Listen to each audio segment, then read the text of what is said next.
What's up, y'all? One Piece Life here, and guys, I want to ask you, how has your last 3 weeks been? Because I'll tell you how my last 3 weeks have been amazing. Genuinely, everything that's happened in the last 3 weeks for this channel, I couldn't be happier. Everything from views to channel subscribers to watch time have all shot up. And I feel like as more and more people are seeing my things and actually responding, that's feeding it back to more people. So basically, we're on an upward trend. But that's not the only reason that I've been happy, guys. Because the other reason is because of the content that One Piece has been giving us in the past 3 weeks. You know that feeling of pure joy and nostalgia and just whimsical wonder that you get when you realize that we are in a new setting, a new arc with all new things to explore. We're done with Egghead. That's the feeling that actually set into me when I realized, yo, this is Elbaf we're talking about. The Elbaf arc has started. So without further ado, let's get into reviewing chapters 1125 to 1127 of One Piece. But before we get into it, guys,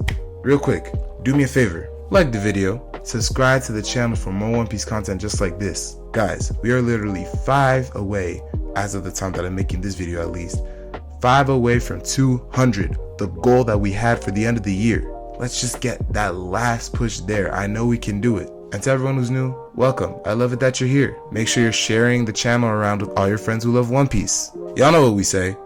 Let's get it going. Wait, before I forget, me and a group of friends have teamed up and created Can't Stop Yet, an amazing channel on the come up where we do a bunch of shorts and skits and all that kind of stuff. So I need everybody to go and sub to it right now. We're aiming for 1,000 in a week or two. So real quick, while this video is still on, go to this channel and subscribe to it. I swear we are the next coming of RDC. Now getting into chapter 1125, obviously we have to start with the cover story. So now we're in the Curry region and we see that Odin's castle is being rebuilt, which is I guess cool, but Minatomo, the carpenter who Frankie was working with while they were in Wano, and who, fun fact, is also the same guy who was all the way from the East Blue. Yeah, that guy's missing. And just so y'all know, missing is going to be a recurring theme in this cover story. So we start back on Egghead with the government actually preparing to head out, but not before they charge and load up the Seraphim, confirming to us that of course they are actually going to be the ones in control of the Seraphim when the final war comes. Then we have Lucci and Kaku returning, but not Stussy, and when others ask, yo, where's Stussy at? Lucci says that Stussy was killed in action. Now some people thought that Lucci actually killed her and she couldn't get away. Yeah, no. What's actually more likely to happen is that, as per Kaku's request, she actually left before Lucci got back, and then Kaku just lied and told Lucci that she's dead, when really, she's probably fine. Now whether she's gonna show back up in the story for real, that's another question. On the main government ship, Saturn is addressing all of the Vice Admirals, telling them that they actually accomplished all their goals, which is having York, Punk Records, yeah right, and the Mother Flame. So technically, this should be counted as a win. However, they did make one grave mistake, which was allowing Vegapunk's message to spread to the world, obviously because the government doesn't want their dirty laundry aired. This is such a big deal that Saturn himself says that this is even worse than allowing the Straw Hats and Bonnie to escape. He then mentions that it's pretty ironic that Iron Giant showed up, prompting a flashback to roughly 200 years ago, right after the Iron Giant finished its rampage through Marijoa and it was broken down.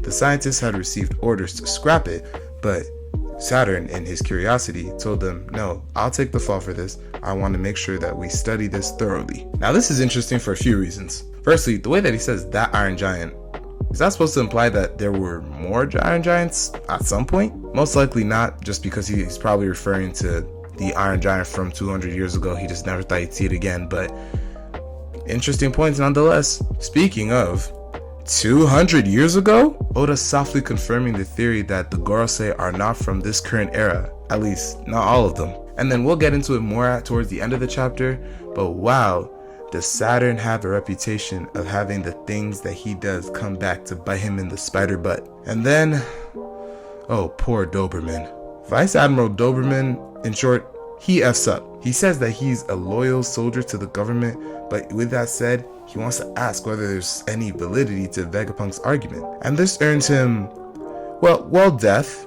Mostly death. Because Saturn does his head psychic explodey thingy and he is literally taken out. Now I don't know if he's literally dead because we don't actually see his head explode. We just see him get knocked back with the force, and they are calling medics for him, but damn. But I do think that this is starting to show the Vice Admirals that this is the dark side of the government, and this is corruption at its highest point, literally. Meanwhile, in the lab, we see York, who's wondering what's going on because the Sky Cloud factory is going haywire and just keeps producing clouds, before she realizes this must be Edison's idea. And to my surprise, we see that Edison is still alive after, well, whatever he did the last time we saw him. I was convinced he was dead. Well, he's not really alive for long, because then York takes what looks to be a gun that shoots lasers and blows him up. But then we find out that there's a reason that he made this Sky Cloud thingy go haywire.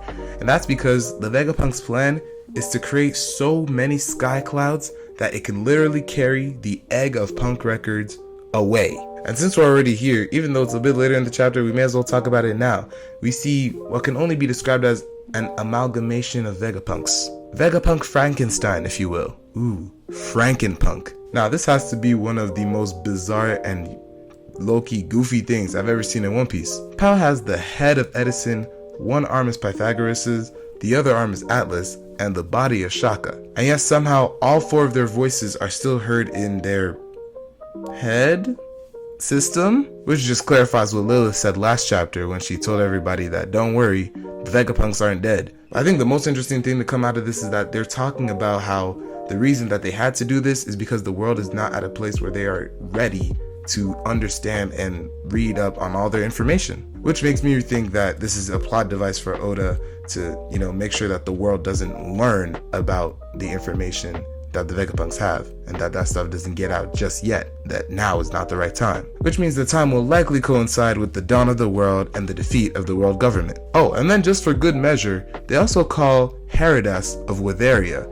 the old man that Nami trained with during the time skip, implying that they seem to be colleagues of sort. So I guess we'll see where that goes. But then, we get to the true meat of this chapter. So we see the celestial dragons suffering because of the food shortage caused by the revolutionaries, which, good for them. And then we see the Room of Authority, where we have Mars, Mercury, Nostro, and Jupiter, all shocked because who walks in but Figureland Garling, talking to them as if they're equals and wearing a new fit, immaculate suit and cloak. They all start to reprimand him, but then he says, "Listen up. I have orders from above." Before it's revealed to us that Garling has replaced Saturn as the warrior god of science and defense.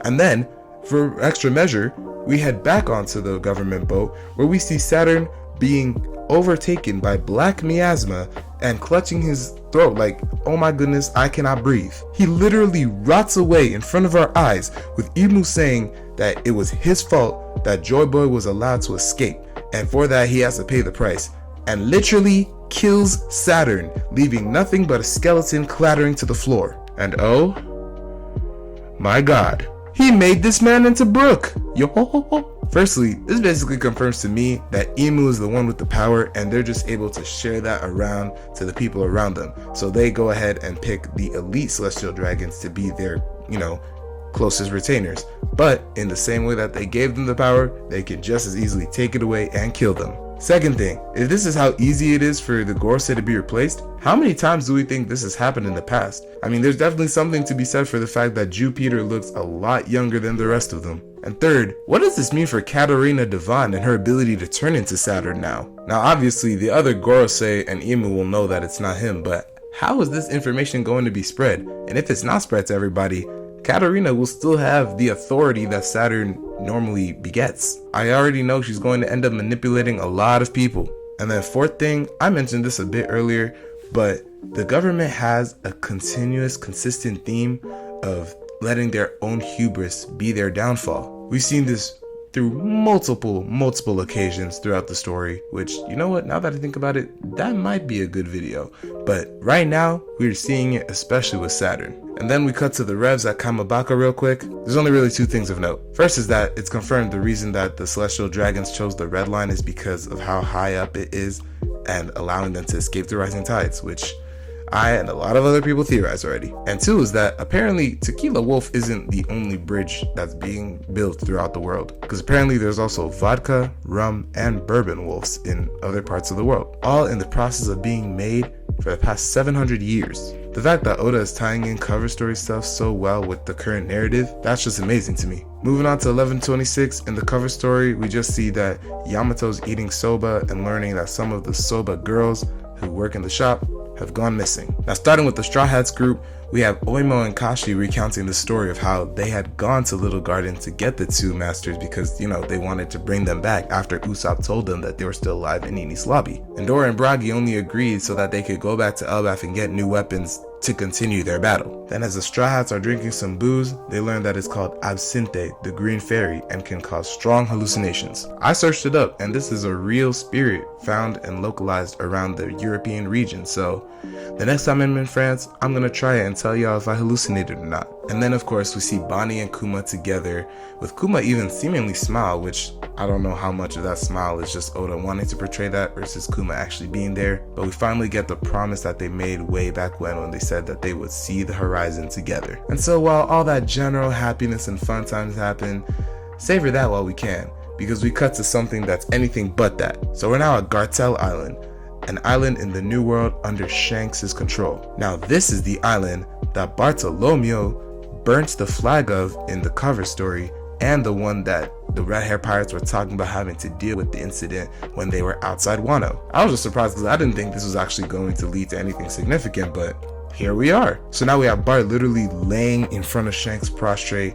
just begging for his life, while Shanks is telling him, listen, I can't let you just do whatever the hell you want. Like, this is my flag, people rely on this for protection and safety. Bart apologizes, but then Hongo pulls up and gives him a deadly poison, telling him that if he really wants to take responsibility for his actions, he has to make Luffy drink this and kill him. However, to everyone's shock, Bartolomeo literally grabs it himself and gulps it down immediately, no hesitation. He states that Luffy never asked for any of them to follow him, which is facts, and Luffy has no time to waste on somebody like him. I love this. I truly love it, just because it goes to show the dedication that Bartolomeo truly feels to Luffy's cause. Something that Shanks himself even comments on, that he says, wow, Luffy really has some reliable allies, such to the extent that he is willing to become essentially another Kid or Law, which ends up being pretty ironic. Now, one thing I thought about was whether the poison would even work on Luffy because of his poison resistance, and then it got me to thinking,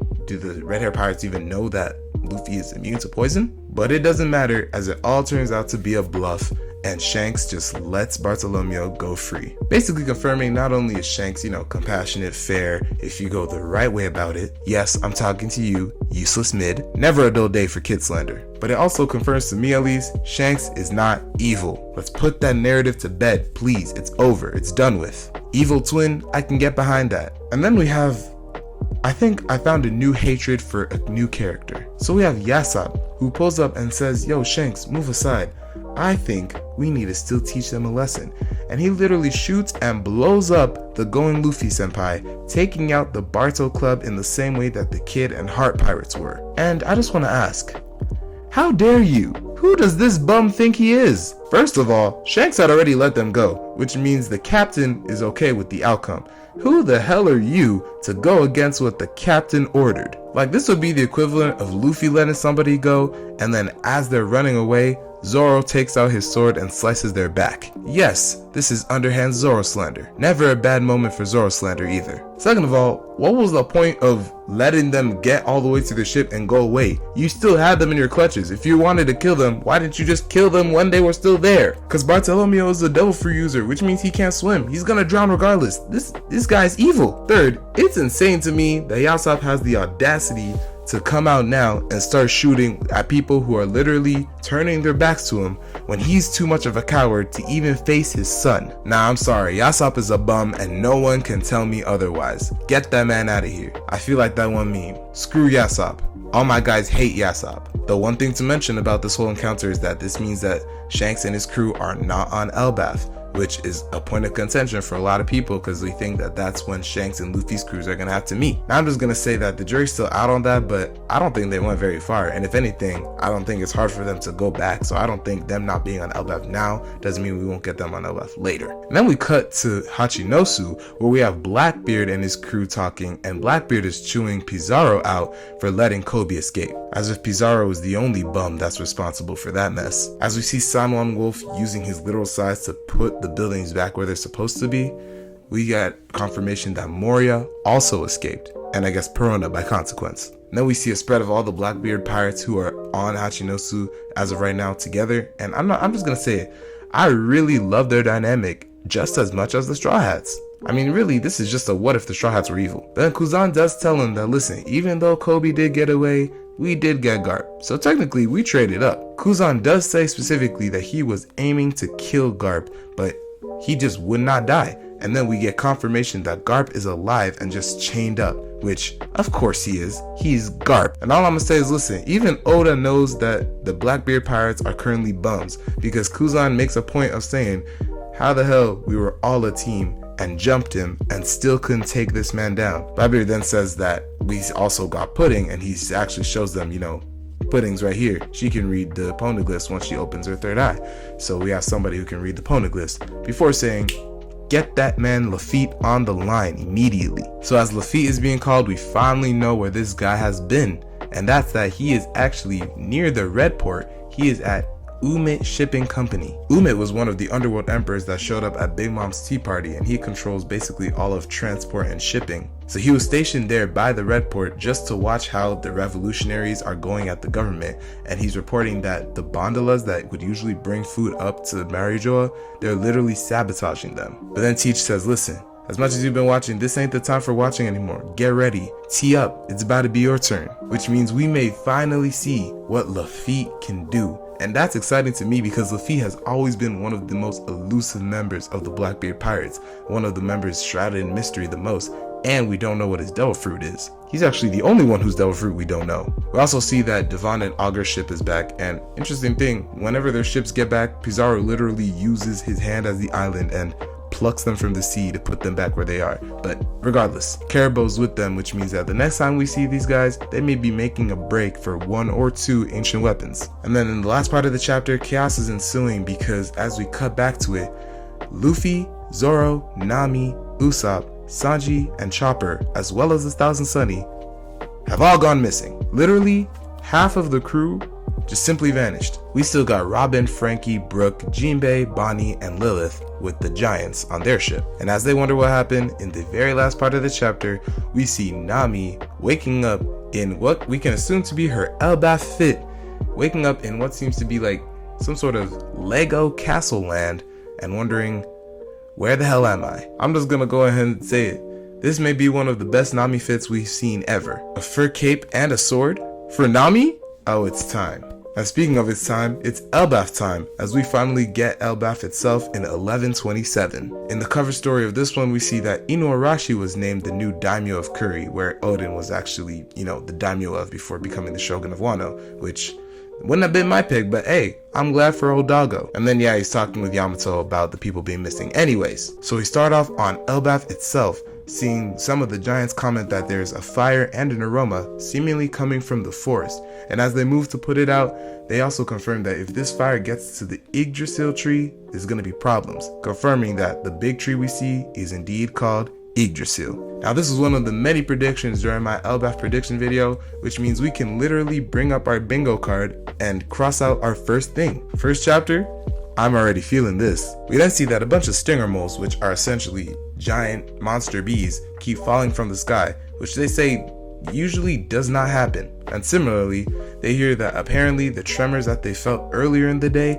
was from when the ear god, which is really just a giant rabbit, was felled, which again should be impossible. Now we also hear that somebody says we got to report this to the sun god, which is interesting because obviously the actual sun god, it's not, like the actual god isn't there, but that means somebody is using the title of sun god in some way, either officially, like that is their version of king or emperor, or unofficially where it's some sort of trickster character or a tyrant. Immediately my mind is going to Loki just because he's inspired by the trickster gods, so if anyone could just masquerade that he's the sun god and have people believe him, it might be him. After all, we all know that Loki is quite devious. So we then cut to Big Stein Castle, which I can only assume is the royalty's house, or the castle for wherever the giant royalty lives. Anyway, Nami wakes up, and as she and Zeus fry a stinger mole, she asks, where the hell am I? I don't even remember changing my own clothes.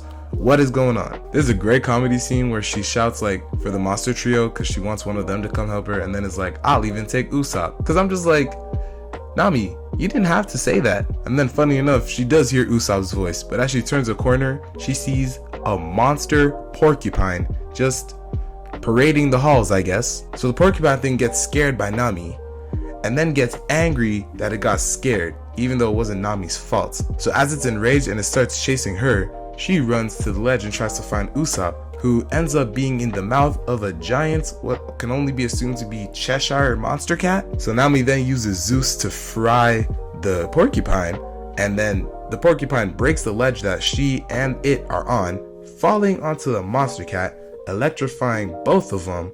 But then the monster cat ended up being fine and enraged and starts chasing both Nami and Usopp. Did you follow all that? Because it was hard even for me, and I was the one who read it. Now they do remember saying that absinthe was supposed to make them hallucinate, which makes Usopp be like, okay, wait, this is a hallucination. We're just having the same hallucination for some reason. So he stops, tries to take on the monster cat, and gets immediately the shit beat out of him. He crashes through a wall and ends up on a courtyard outside, and so does Nami. And as they look up, the cat suddenly turns into a lion.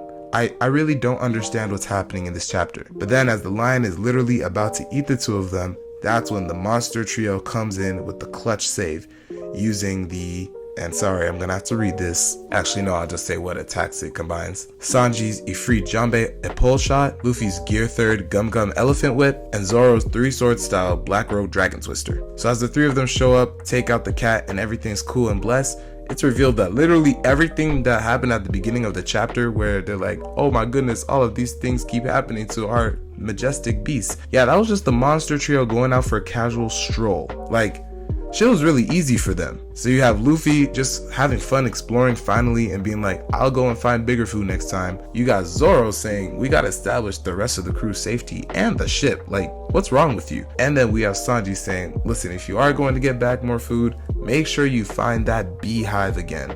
Those things are nutritious. Firstly, I really like that the monster trio used an improved version of what they used to be the Sandora lizard back in Alabasta. That's a good callback. But in fact, the whole chapter feels like reminiscent or nostalgic because we're just going back to the basics of exploration that we haven't had in a really long time. We had it a bit in Elbaf, but I think the difference here is that Oda is purposely choosing to use the East Blue 5. And I think this is the best choice he could have made because the 5 of them have amazing dynamics and personalities that play off of each other. They fill all the roles needed in a complete cast. I really like that you got to see, Nami and Usopp showing off in their own ways, like their shenanigans, trying to craftily get out of the situation, running away, and then you have the monster trio coming in and taking care of things, but feeling, in their own way about it, while no one feels overshadowed. Like, this is great. At the same time, though, you do get a scale and sense of, we've actually progressed through this world. Because even though this is exploration, this is casual exploration through Elbaf, the home of the giants, who are supposed to have the strongest military might on the planet. It was a really jam-packed 3 chapters, but I'm really glad that we are finally in Elbaf and actually are able to, experience this place that we've been wanting to go to for so long. But how do you guys think that the Straw Hats were separated? What do you think happened to get the East Blue 5 to where they are now? I genuinely don't know, so make sure you let me know all of that good stuff and more in the comments. That is going to be the end of the video, y'all. Now please, one favor, like the video, subscribe to the page for more One Piece content just like this every week. Share it around with all your friends who love the series or anime and manga in general. That's cool too. Remember, I'm trying to build a community, but I need your help to do it. And trust me, this community is being built brick by brick. That's going to be all from me. I'll catch you on the next one. And always remember, One Piece, one life. This was such a long recording day, and I have a test tomorrow. Why do I do this again? Oh yeah, because One Piece is my obsession, favorite thing in the world bar none. Still, the thought of me having to actually edit this for tomorrow, I may crash out. I'm not gonna lie, I need an editor.